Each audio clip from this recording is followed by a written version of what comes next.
Dewa Perang Ye-Shikai. Bab 421. Ayah. Suara tamparan keras bergema di seluruh ruangan. Chen Ruoya meringkuk kesakitan di tanah, sementara wanita itu memasang ekspresi dingin di wajahnya dan tatapan tajam di matanya, yang membuat orang-orang menggigil.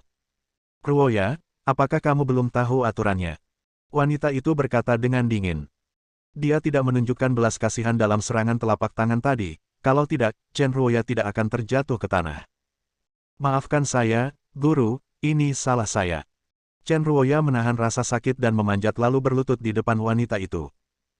Meski ditampar, ia tetap bersikap hormat kepada wanita itu, atau lebih tepatnya takut kepada wanita itu. Selama beberapa tahun terakhir, kepala keluarga berdarah dingin ini telah berubah setiap hari, dan kecepatan perubahannya sangat mencengangkan. Seorang gadis kecil yang lembut telah mengalahkan semua pesaing keluarga hanya dalam beberapa tahun dan sekarang dengan kokoh duduk di posisi kepala keluarga. Gadis itu baru berusia 26 tahun. Pertumbuhannya dingin dan kejam. Dia hanya bisa mengandalkan dirinya sendiri. Selain itu, dia tidak akan sepenuhnya percaya pada orang lain. Bahkan termasuk Chen Ruoya, orang kepercayaannya. Namun, siapapun, di sini tidak termasuk seorang pria, Ye-Shikai. Saat kamu pulang, kamu akan dihukum dengan 50 cambukan tongkat.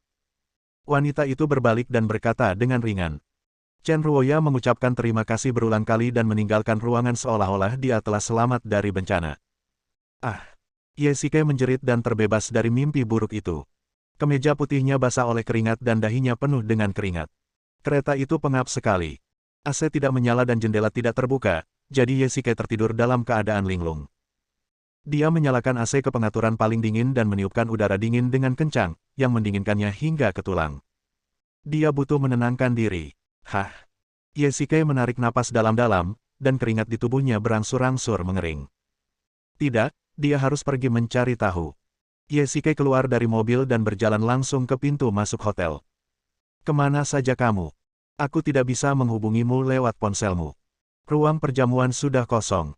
Seorang wanita berdiri di kejauhan. Dia tampak sedikit cemas dan melihat sekelilingnya. Siapa lagi kalau bukan Anlan? Aku baru saja tertidur di mobil. Ye-Shikai tidak tahu bagaimana menjelaskannya. Anehnya, dia tidak mengerti mengapa dia tertidur tadi. Dia linglung. Wajahmu terlihat sedikit pucat.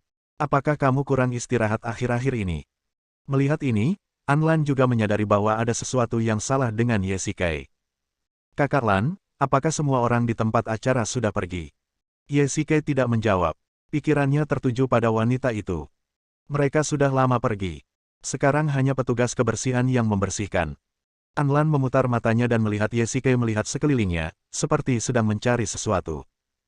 Ngomong-ngomong, siapa orang yang berdansa denganmu tadi? Pakaiannya aneh sekali. Ada sedikit rasa cemburu dalam kata-kata Anlan. Tampaknya dia sedikit tidak senang karena Ye-Shikai berdansa-dansa ballroom dengan wanita lain. Saya pun tidak tahu. Ye-Shikai bergumam. Kamu menari dengan sangat keras meskipun kamu tidak menyadarinya.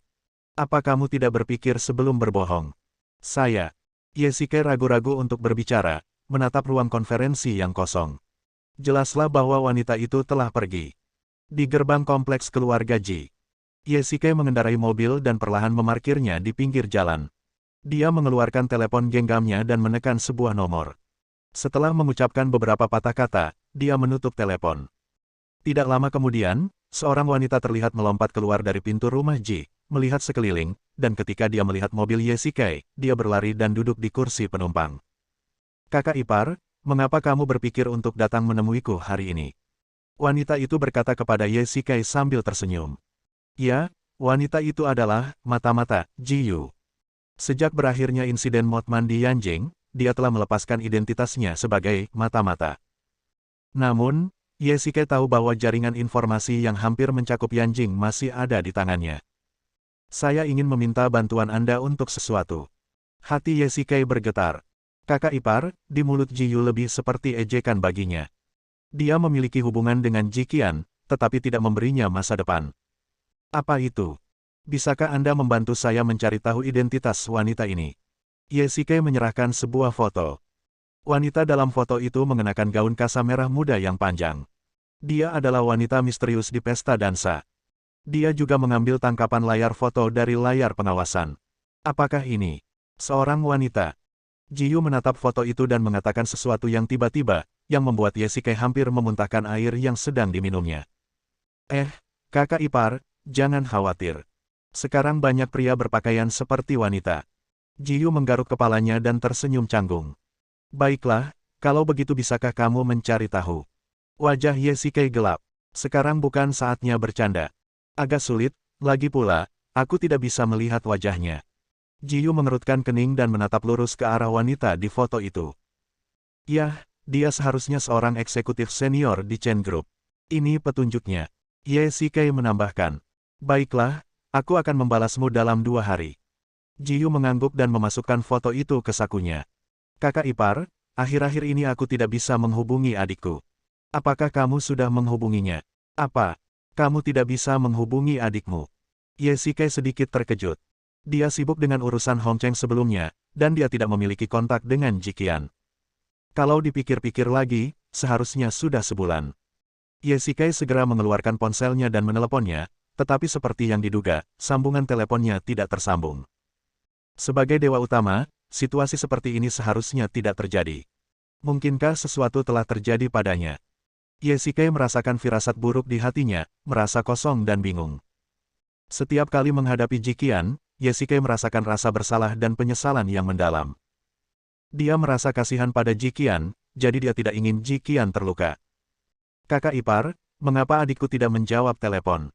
Melihat ini, Ji Yu mulai panik dan terus menjabat tangan Ye Shikai dengan kedua tangannya. Meskipun Ji Yu baru berusia awal 20-an, dia tahu segalanya tentang dunia bawah tanah, dan dia mungkin menyadari identitas Ji Qian. Aku akan bertanya pada teman-temanku. Jangan terlalu khawatir. Ye Shikai menghiburnya dengan lembut. Dia akan meminta Ghost untuk menyelidiki masalah itu nanti dan memastikan untuk menemukan Ji Qian. Pada saat yang sama, ribuan mil jauhnya di Samudra Atlantik. Beberapa wanita berpakaian putih berdiri di pantai, dan di tengahnya ada seorang wanita berpakaian kasa putih, memegang tongkat di tangannya. Dia menatap ke arah lautan bagaikan seorang ratu, tatapan matanya yang dalam membuat orang tidak mungkin mengerti apa yang sedang dipikirkannya. Deni bulan, reruntuhan suci Atlantis akan segera dibuka. Haruskah kita pergi ke sana sekarang? Seorang wanita berpakaian putih datang dan bertanya dengan hormat. Bersiap untuk berangkat. Wanita itu berkata dengan ringan sambil berbalik dan melihat ke arah timur, yang merupakan arah Cina. Lalu, haruskah kita memberitahu Tuan Pluto? Bab 422. Wanita berpakaian kasa putih itu memiliki ekspresi sedih di wajahnya, dan sepertinya dia dilahirkan dengan temperamen seperti itu, membuat orang merasa kasihan padanya. Ya, dia adalah Ji Qian, dan penjaga wanita di sampingnya adalah orang kepercayaannya, Selena. Tidak perlu. Kamu tidak perlu memberitahunya. Dia juga tidak perlu tahu hal-hal itu. Ji Qian berkata dengan ringan. Pembukaan kembali reruntuhan Atlantis kali ini menyebabkan keributan di dunia bawah tanah. Semua pihak saling bersekongkol dan bertempur secara terbuka maupun rahasia, berusaha mengambil inisiatif dan merebut potongan daging gemuk itu. Menurut intelijen dari kuil bulan, Ji Qian dan teman-temannya jelas bukan gelombang pertama yang tiba di sini, dan tidak ada seorang pun yang tahu seperti apa situasi di bawah. Reruntuhan itu sangat berbahaya, jika sesuatu yang tidak terduga terjadi. Karena di sana banyak sekali bahayanya, aku tidak bisa menghubunginya. Sebelum Selena bisa menyelesaikan kata-katanya, Ji Qian menolak dengan dingin. Ye Shikai tidak ingin wanita yang dicintainya terluka, dan Ji Qian pun berpikiran sama. Dia mengenal Ye Shikai dengan sangat baik. Pria itu selalu mengambil inisiatif untuk menghadapi bahaya dan tanggung jawab, dan tidak pernah membicarakan luka dan rasa sakit yang dideritanya. Dia seperti serigala berdarah, menjilati lukanya sendiri setelah terluka parah. Atlantis, negara kuno misterius yang legendaris ini, dikatakan memiliki teknologi dan peradaban yang sangat maju. Ini adalah negara yang sangat indah dan misterius, tetapi hancur dalam bencana dunia 10.000 tahun yang lalu dan tenggelam oleh banjir prasejarah. Kemudian, abu vulkanik menutupi daerah sekitarnya. Ribuan tahun kemudian, Atlantis berangsur-angsur berubah menjadi legenda misterius. Banyak sekali penjelajah yang ingin mencari kebenaran kembali dengan tangan hampa. Oleh karena itu, perjalanan ke reruntuhan Atlantis ini penuh dengan bahaya yang tidak diketahui.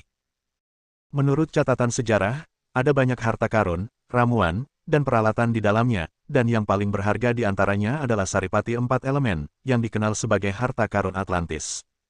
Semua orang datang ke pantai dan memandangi lautan tak berdasar. Menurut legenda, Atlantis hancur karena banjir. Ditambah dengan gempa bumi dan pergerakan lempeng, benua yang dulu makmur itu telah tenggelam ke dasar laut dan menjadi kota bawah laut. Dewi Bulan, kapal selamnya sudah siap. Bagaimana kalau kita berangkat sekarang? Ayo pergi. Jikian berkata dengan ringan, dan semua orang memasuki kapal selam. Kedalaman saat ini 1000 meter. Kedalaman saat ini adalah 2000 meter. Kedalaman 3000 meter. Jikian menatap pengukur kedalaman kapal selam. Karena penyelaman yang terus-menerus, tekanan air yang dialami kapal selam pun sangat besar. Ketika kedalaman mencapai 4000 meter, kapal selam mulai bergetar dan mengeluarkan suara mendesis. Kalau orang biasa, jantungnya pasti ada di tenggorokannya saat ini. Ruang tertutup dan dasar laut yang dalam, jika seseorang menderita klaustrofobia atau talasofobia, kemungkinan besar ia akan pingsan karena ketakutan. Tetapi yang hadir adalah pengawal pribadi Jikian, mereka tidak akan panik meski berada dalam bahaya, apalagi Jikian sendiri masih ada di sini. Dewi Bulan, kapal selam itu sudah mencapai batas menyelamnya. Mungkin berbahaya jika menyelam lebih dalam lagi. Teruslah menyelam, aku akan menstabilkan kapal selam. Jikian berkata ringan, sambil melambaikan tongkatnya pelan, memancarkan beberapa sinar cahaya putih perak yang menyelimuti kapal selam itu. Secara perlahan, ia melilit seluruh kapal selam seperti jaring. Dia menggunakan energi untuk melindungi kapal selam. Benar saja, guncangan hebat itu tiba-tiba berhenti, dan suara mendesis itu pun menghilang. Ada keheningan di dalam, hanya suara napas semua orang dan detak jantung yang sedikit cepat. Kapal selam itu terus menyelam. Jikian melihat melalui kaca ke dasar laut. Dalam kegelapan, garis besar kota tampak samar-samar. Yanjing.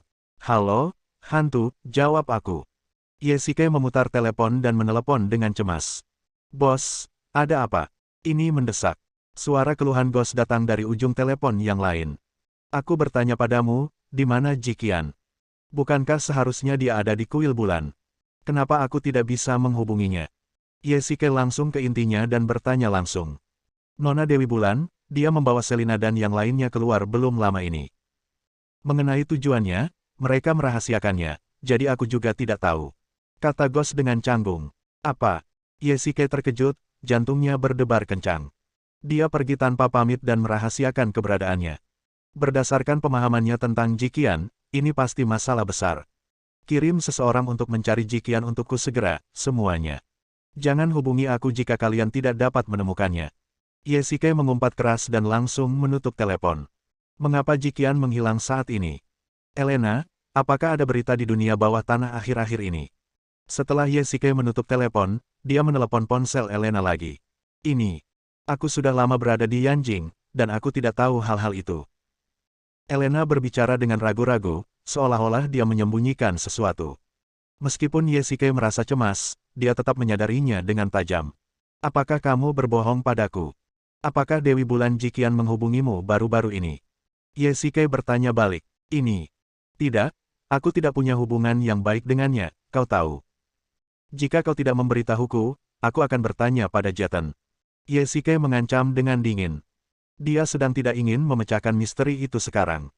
Jikian kehilangan kontak, yang bisa berakibat fatal. Tidak, tidak, aku akan mengatakan yang sebenarnya. Pada akhirnya, Elena tidak dapat membujuk Yesike dan harus mengatakan yang sebenarnya. Apa? Reruntuhan Atlantis, apakah Jikian gila? Yesike tidak dapat menahan diri untuk tidak berteriak setelah mendengar ini. Atlantis terletak di dasar laut dan selalu menjadi tempat terlarang. Bahkan Dewa Laut Poseidon tidak berani pergi ke sana sebelumnya. Bahkan jika reruntuhan itu akhirnya terbuka, Jikian, sebagai dewa utama, tidak perlu lagi mengarungi air berlumpur ini. Dan begitu sesuatu terjadi di dasar laut, peluang untuk bertahan hidup hampir nol. Mengapa kamu tidak memberitahuku sebelumnya? Yesike mengumpat dengan keras. Itulah pertama kalinya dia mengutuk Elena, dan dia mengutuknya dengan sangat keras. Ya, Dewi Bulanlah yang mengatakan kepadaku untuk tidak memberitahumu. Suara Elena sangat lemah, seperti seorang gadis kecil yang telah melakukan kesalahan dan sedang dihukum oleh orang dewasa. Oh, lupakan saja. Aku sudah meminta Ghost untuk menjelajahi jalannya. Kuharap mereka baik-baik saja. Yesike mendesah. Sekarang bukan saatnya untuk mencari tahu siapa yang benar atau salah. Memecahkan masalah adalah hal yang paling penting. Yesike tidak lagi peduli dengan identitas wanita misterius itu. Meskipun dia penasaran, dia tidak mendapat kabar dari Jikian sekarang, jadi dia tidak tertarik sama sekali. Tiba-tiba, mata Yesike berbinar, dan dia teringat seseorang yang seharusnya bisa membantunya menemukan Jikian. Halo, Saudara Ye, apa yang bisa saya bantu? Suara seorang pria datang dari ujung telepon yang lain. Hei, Lao Wang, di mana kamu sekarang? Yesike bertanya dengan cemas. Afrika, kuil perang, kemana lagi aku bisa pergi kalau aku tidak bersenang-senang di kuil utama? Bab 423. Orang di ujung telepon adalah teman baik Yesike, Dewa Perang Wang Kai, salah satu dari 12 dewa utama. Dari napasnya yang kasar, Yesike seharusnya bisa menebak bahwa setidaknya ada 2 wanita yang terbaring di tempat tidurnya.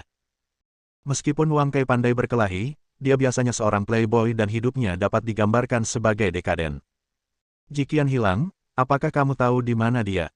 Ayolah, dia wanitamu, bukan wanitaku. Kau sendiri tidak menyadarinya, dan sekarang kau bertanya balik padaku. Wang Kai berkata dengan tidak sabar dan terus bergerak. Apakah kamu tahu reruntuhan Atlantis? Yesike berteriak keras. Atlantis, aku tahu itu, kota kuno yang tenggelam. Kudengar kota itu baru saja dibuka kembali. Apa yang terjadi? Wang Kai berdiri dari tempat tidur. Dia merasa ada sesuatu yang salah. Jikian pergi ke sana, lalu pergi tanpa mengucapkan selamat tinggal atau sepatah kata pun. Apa? Dia pergi ke sana. Wang Kai berteriak. Dia akhirnya mengerti mengapa Yesike begitu cemas. Semua orang yang ada di sana kembali dengan tangan hampa, bahkan banyak yang meninggal di dasar laut. Dengan kata lain, tempat itu penuh bahaya dan seseorang hanya bisa selamat jika lolos dari bahaya.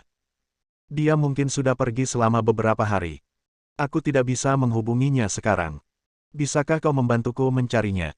Oh, baiklah, jangan khawatir, aku akan ke sana dan melihatnya sekarang. Wang Kai segera menyadari keseriusan masalah ini, menutup telepon, dan menaiki pesawat khusus ke Eropa. Di rumah, Han Ruoyao dan Su Ziqing duduk di sofa, menonton TV dengan nyaman, sementara Yesike di samping mereka terus berjalan maju mundur, sesekali mendesah, tampak seperti sedang mengkhawatirkan sesuatu. Qingqing, ada apa dengan paman? Apakah dia minum obat perangsang? Dia sangat gelisah. Han Ruoyao bertanya dengan rasa ingin tahu. Keduanya hampir tidak pernah mengalihkan pandangan dari Yesike.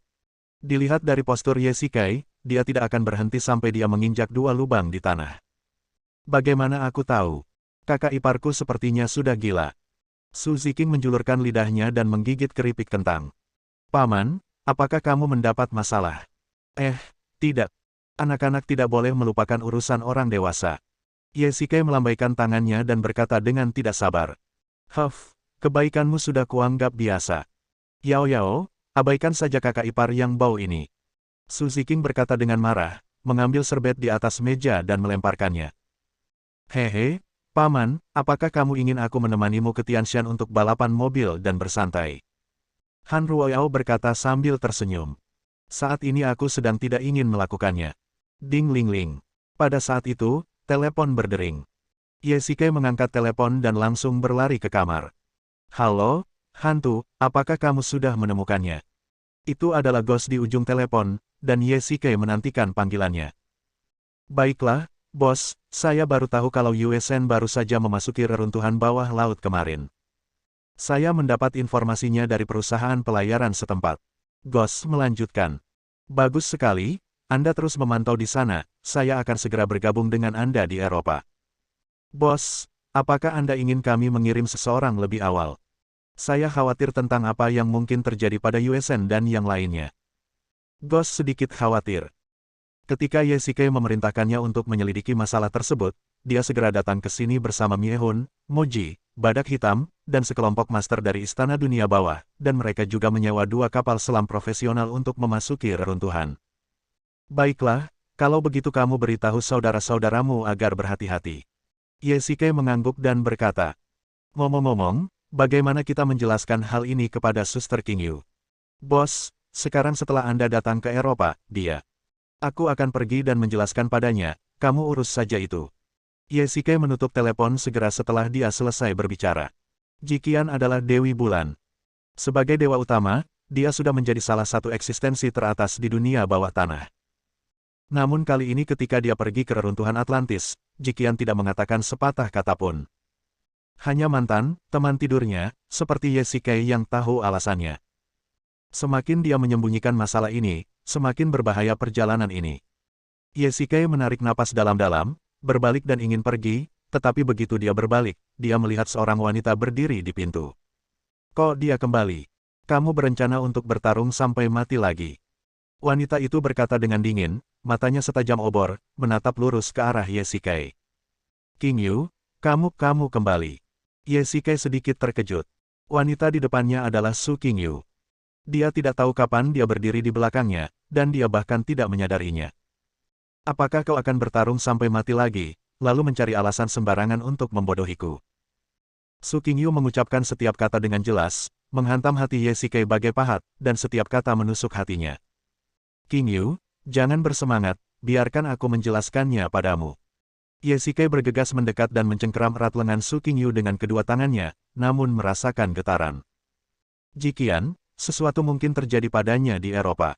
Aku harus segera menemuinya. Kau bisa mengerti maksudku, kan? Ye Shikai menjelaskan masalah itu dengan nada setenang mungkin. Dia khawatir Su King Yu akan menjadi gila. Haha, aku mengerti kamu, tapi apakah kamu pernah mengerti aku? Apakah kamu tahu bagaimana perasaanku? Tubuh Su King Yu gemetar, dengan ekspresi patah hati. King Yu, kamu tahu bahwa Jiqian menyelamatkan hidupku, dan kamu masih berhubungan dengannya. Su King Yu tiba-tiba berkata dengan suara dingin. King Yu, apakah kamu meragukanku? Aku tidak pernah meragukanmu. Su King Yu berkata ringan, berbalik dan berjalan ke pintu kamar. Klik. Su King Yu benar-benar mengunci pintu. King Yu, apa yang kamu inginkan? Ye Shikai bergegas maju tetapi didorong kembali oleh Su King Yu. Jangan pernah berpikir untuk meninggalkan pintu ini hari ini. Su King Yu berkata dengan dingin, sambil menghalangi pintu dengan tubuhnya, sorot matanya penuh tekad, sepertinya dia sudah bertekad. Kamu bisa berhenti bersikap tidak masuk akal, oke? Ye Shikai tidak tahu harus berbuat apa untuk sesaat. Su King Yu seperti ini, dan dia tidak mau mendengarkan kata-kata atau tipuan apapun. Situasi Jiqian saat ini sangat berbahaya. Jika aku tidak pergi, kemungkinan besar dia akan mati. Ye Shikai menggugah emosi dan akal sehatnya. Tugas yang paling mendesak adalah menstabilkan emosi Su King Yu. Dia akan mati. Apa yang harus kulakukan jika kamu mati? Air mata Su King Yu tiba-tiba mengalir. Sejak insiden dengan organisasi roh makam di Hong Kong, dia menjadi sangat sensitif terhadap kata kematian. Ye Shikai tahu bahwa Su King Yu mengkhawatirkan keselamatannya, tapi sekarang. Kau selalu seperti ini, mengambil risiko untuk mati sendirian dan sama sekali tidak peduli dengan perasaanku. Kau kembali ke Tiongkok dan menikahiku, bukankah itu hanya untuk menjalani kehidupan yang biasa? Su King Yu berteriak histeris sambil melambaikan tangannya dengan keras. Langit di luar tertutup awan gelap dan hujan deras turun dengan deras. Cuaca di Yanjing telah berubah. Ledakan. Terdengar guntur dan meledak di langit. Bab 424. Cinta itu egois. Tidak peduli seberapa murah hati Su King Yu, dia tidak bisa tidak peduli dengan keselamatan hidup Ye Shikai. Dia lebih baik menanggung kejahatan karena tidak menyelamatkan seseorang dari kematian daripada mengambil risiko kehilangan Ye Shikai. Itulah keyakinannya. Terutama setelah mengalami begitu banyak hal, dia menjadi lebih teguh dalam keyakinannya ini. Pintu yang tertutup rapat tentu tidak akan mampu mengurung seorang kultivator seperti Ye Shikai, tapi bagaimana dengan pintu hati antara dirinya dan Su King Yu? Bisakah dibuka? Mungkin tidak. Pintu hati di antara kedua orang itu tertutup, dan kunci untuk membuka pintu hati ini ada di tangan Su King Yu. Apa yang ada di hadapan Ye Shikai adalah masalah dua arah, di satu sisi adalah Jiqian, dan di sisi lain adalah Su King Yu. Pilih siapa? Keduanya terdiam. Yang terdengar hanya suara hujan yang menetes di jendela. King Yu, apakah kamu mengerti aku? Ye Shikai berkata dengan ringan. Dia tidak melanjutkan menjelaskannya, melainkan mengeluarkan sebatang rokok dari sakunya, menyalakannya dan mulai merokok. Dalam kegelapan, hanya sedikit api yang bergoyang. Apa maksudmu? Apakah menurutmu aku tidak memahamimu? Kamu tidak mengerti, kamu baru mengerti aku sekarang, tapi bagaimana dengan masa laluku? Apakah kamu mengerti setiap bagiannya? Kata-kata ini tampaknya tidak penting, tetapi makna mendalamnya mungkin hanya dapat dirasakan oleh Ye Shikai.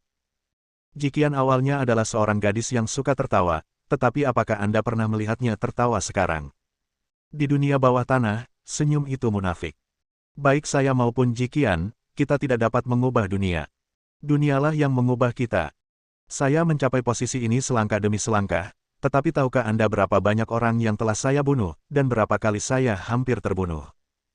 Ketika Ye Shikai menyebutkan ini, wajah Su Qingyu tiba-tiba berubah. Tentu saja, dia tidak tahu bahwa orang selalu menghindari hal-hal yang tidak ingin mereka dengar, dan Su Qingyu tidak terkecuali. Dia bahkan tidak berani mencari tahu berapa banyak krisis yang dialami Ye Shikai. Aku telah dikhianati 13 kali, hampir mati 25 kali, dan pisau itu tidak pernah lebih dari 1 sentimeter dari hatiku. Ye Shikai berkata dengan tenang. Pengalaman yang mencengangkan itu kedengaran begitu acuh tak acuh di mulutnya, seakan-akan ia sedang membicarakan masalah yang tidak penting. Jiqian menyelamatkanku 6 kali, dan aku menyelamatkannya 8 kali. Ye Shikai menghisap rokoknya dalam-dalam, dan mengembuskan asapnya. Tapi dia tidak pernah mengkhianatiku, dan dia tidak pernah meninggalkanku sendirian. Semua yang dia lakukan didasarkan padaku. Ye Shikai melanjutkan, sementara Su Qingyu di sampingnya sudah menangis. Selama bertahun-tahun di luar negeri, saya selalu percaya bahwa dia adalah pendukung saya. Kami semua ingin mencari tempat yang tidak ada orang lain dan menjalani kehidupan yang biasa. Ye Shikai menertawakan dirinya sendiri. Mereka pernah secara naif berpikir bahwa mereka bisa pensiun setelah sukses dan menjalani sisa hidup dalam keadaan biasa-biasa saja. Namun kenyataannya lawan yang ada hanya satu demi satu, dan yang bisa mereka lakukan hanyalah terus menjadi lebih kuat dan terus mengalahkan mereka. Tanpa disadari, mereka telah menjadi dewa utama. Sungguh ironis bahwa orang-orang yang paling menginginkan kehidupan biasa malah menjadi raja di dunia bawah tanah. Jika memungkinkan, Ye Shikai benar-benar berharap untuk menyerahkan posisi Pluto. Terlalu melelahkan untuk menanggung beban ini. Su Qingyu menggertakkan giginya erat-erat. Dia sudah tersentuh oleh kata-kata itu, tetapi dia masih bersikeras. Dia tahu, jika dia melunakkan hatinya, laki-laki di depannya itu akan meninggalkannya lagi, dan hidup atau matinya akan menjadi tidak pasti. Perkataan Ye Shikai terus-menerus menyentuh batas psikologisnya. Sejujurnya, Su Qingyu sangat bersimpati pada Jiqian dan hampir tidak bisa menemukan kekurangan apapun pada dirinya, tetapi dia benar-benar tidak tega membiarkan Ye Shikai pergi. Qingyu, aku tidak bisa hanya berdiam diri dan melihatnya mendapat masalah. Aku benar-benar tidak bisa melakukan itu. Kata-kata telah terucap dan cintanya mendalam. Rokoknya telah padam, dan secerca api terakhir dalam kegelapan pun menghilang. Ye Shikai tidak bisa berkata apa-apa lagi dan semakin malu. Keduanya saling memandang dengan air mata di mata mereka, dan tidak bisa berkata apa-apa. Teruskan. Su Qingyu perlahan berbalik ke samping dan berjalan keluar pintu. Qingyu, apakah kamu setuju? Ye Shikai tampak terkejut. Awalnya dia berencana untuk memaksa masuk, tetapi dia tidak pernah menyangka bahwa Su Qingyu benar-benar akan berkompromi. Kau mengatakan ini hanya untuk membuatku setuju, kan? Su Qingyu berkata ringan, dengan dua bekas air mata masih di wajahnya. Aku tahu aku tidak bisa menahanmu. Bahkan jika Su Qingyu mengganggumu hari ini, kau akan pergi dan menyelamatkannya, kan? Ya. Ye Shikai tidak ingin berbohong padanya, dan terlebih lagi, dia tidak ingin berbohong pada dirinya sendiri. Su Qingyu perlahan berjalan ke meja dan mengeluarkan 2 buku merah kecil dari kotak. Itu adalah foto pernikahan mereka. Jika aku bilang padamu bahwa jika kamu pergi hari ini, aku akan menceraikanmu, apakah kamu masih akan bersikeras seperti itu? Su Qing berkata dengan dingin. Dia menyerang titik lemah Ye Shikai. Ini adalah ancaman, ancaman nyata, dan ancaman yang paling ditakuti Ye Shikai. Kamu, tolong jangan seperti ini. Bukankah kamu baru saja menyetujuinya? Mata Ye Shikai berkedip. Dia tidak berani menghadapi ancaman Su Qingyu. Aku setuju, tapi kalau kamu pergi, kita akan bercerai. Saya beri kamu waktu 3 menit untuk memikirkannya. Su Qing melanjutkan. Waktu berlalu menit demi menit, Ye Shikai tetap diam. Dia menunggu Su Qingyu berubah pikiran, sementara Su Qingyu menunggu jawaban. 3 menit sudah lewat, keputusanmu. Sebelum Su Qingyu bisa menyelesaikan kata-katanya, dia merasakan sengatan listrik di bibirnya. Ye Shikai memeluknya, mendekapnya, dan menciumnya erat. Ciuman yang mendominasi tidak memungkinkan Su Qingyu untuk menolak. Aku berjanji padamu bahwa aku akan kembali dengan selamat, oke?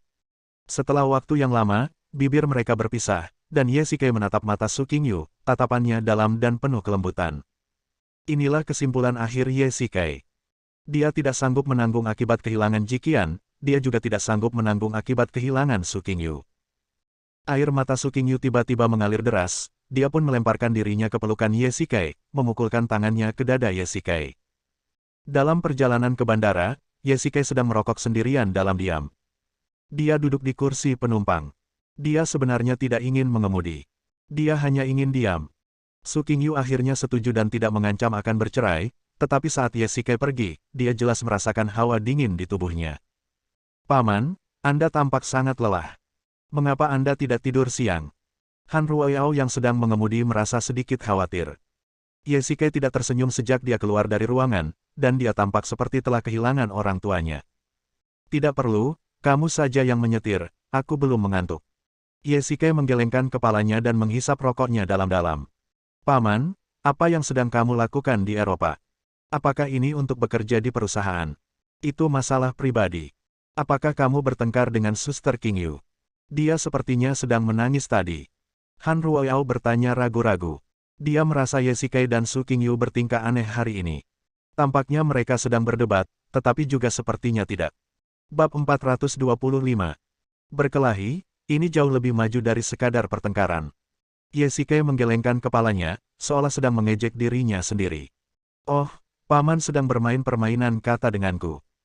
Han Ruoyao tertawa dan menggoda, setiap pertengkaran yang tidak bertujuan untuk bercerai dapat diartikan sebagai menunjukkan kasih sayang. Saya pergi ke Eropa kali ini karena saya benar-benar punya sesuatu untuk dilakukan. Jangan terlalu banyak berpikir tentang hal itu. Cek, aku lihat Suster Qingyu menangis, pasti ada hubungannya dengan wanita. Ye Shikai mendesah pelan. Dia lebih mencintai keindahan daripada tahta. Kalau dia bisa menggunakan statusnya sebagai Raja Neraka untuk ditukar dengan keselamatan orang-orang di sekitarnya, dia pasti tidak akan ragu. Tapi sekarang dia akan menghadapi bahaya demi wanita itu. Bandara Yanjing. Baiklah, Paman, kamu sudah di sini. Ingat untuk berangkat pagi-pagi dan kembali pagi-pagi. Han Ruoyao memarkir mobil di ruang bawah tanah dan melambai ke Ye Shikai. Baiklah, cepatlah kembali. Aku akan segera kembali. Ye Shikai mengangguk. Dia tidak membawa banyak barang saat pergi ke Eropa kali ini. Lagi pula, dia ingin menyelamatkan orang-orang, jadi dia hanya perlu bepergian dengan beban yang ringan. Saat sampai di gerbang bandara, Ye Shikai tiba-tiba melihat kerumunan orang tidak jauh darinya, yang sepertinya sedang memperhatikan sesuatu. Masih ada 2,5 jam lagi, jadi mengapa tidak pergi dan ikut bersenang-senang? Kata Ye Shikai sambil menerobos kerumunan. Hei, hei, hei, bersikaplah lembut. Suara seorang lelaki tua terdengar dari tengah kerumunan, dan dia ditahan oleh beberapa penjaga. Ini bandara, bukan tempat untuk meramal nasib. Salah satu penjaga tampak sedikit tidak sabar dan ingin mengusir orang tua itu. Nah, ini adalah Bandara Internasional Yanjing, yang memengaruhi penampilan kota. Bagaimana bisa seorang peramal mendirikan kios di sini begitu saja? Saya datang ke sini hari ini untuk mencari seorang bangsawan. Bagaimana bisa Anda bersikap kasar seperti itu? Dia mengenakan gaun kain abu-abu, kaos kaki putih, sepatu kain hitam, dan topi kain di kepalanya. Dia berpakaian gaya Tao, persis seperti seorang peramal. Akan tetapi, lelaki tua itu tidak mengenakan kacamata hitam, jadi ia tidak tampak berpura-pura buta.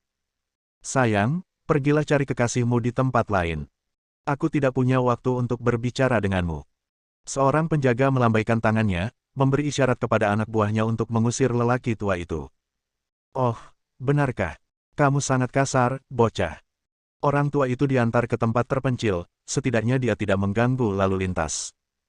Orang-orang di sekitarnya tersenyum dan pergi satu demi satu. Setelah semua orang pergi, lelaki tua itu mulai memainkan alat di tangannya, sebuah sepeda roda 3 rusak dengan 2 bendera putih tergantung di atasnya dan simbol Tai Chi hitam putih yang digambar di atas kertas di tengahnya. Bukankah ini hanya seorang penipu? Kadang-kadang, orang yang lewat akan berjalan melewati kios itu, melihat dengan rasa ingin tahu, menggelengkan kepala, lalu memalingkan muka. Mereka telah melihat tipuan semacam ini berkali-kali, sehingga mereka tidak tertarik lagi. Oh, bisnis itu sulit. Orang tua itu meratap, tersenyum pahit, dan terus mengutak-atik barang-barang di kios. Ye Shikai menatap lelaki tua itu dan tiba-tiba merasakan ketertarikan yang tak dapat dijelaskan pada kiosnya. Dia bergerak tanpa sadar. Oh, Tuan, Anda di sini untuk meramal nasib, silakan duduk. Ketika lelaki tua itu melihat seseorang datang, ia langsung menyambutnya dengan hangat. Saat dia melihat wajah Yesikai dengan jelas, warna aneh melintas di matanya tanpa sengaja, lalu berubah menjadi senyuman lega. Namun, Yesikai tidak menyadari perubahan ini. Orang tua, bagaimana bisnismu? Yesikai tersenyum. Ia tidak meminta ramalan secara langsung, tetapi mulai mengobrol dengan lelaki tua itu. Jangan bahas itu. Bisnis itu sulit. Sekarang ini semua tentang sains. Ini hanya tentang menghasilkan sedikit uang untuk mencari nafkah. Kata lelaki tua itu sambil merendahkan dirinya.